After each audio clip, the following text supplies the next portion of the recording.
এর জন্য আমাদেরই পূর্বপুরুষ, আপনাদেরও পূর্বপুরুষ যারা ইসলামের অনুসারী আল্লাহর রাহে সম্পদ অফ করেছে।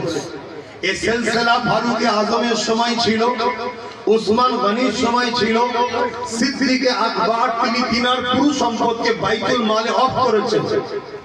এবং আমার নবীর দুনিয়াবি জিন্দেগিতে 400 কোটি টাকা তৎকালীন সময় সিদ্দিক আকবর আমার নবীর কদমে উৎসর্গ করেছে। আমার নূর নবী তিনিও অফ করে দিয়েছে।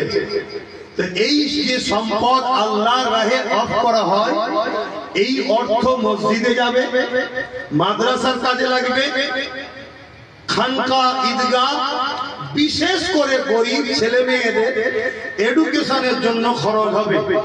কারো ছেলে ভ্যান চালায়, দিন মজুরি করে, লেবারি করে, তার ছেলে 95%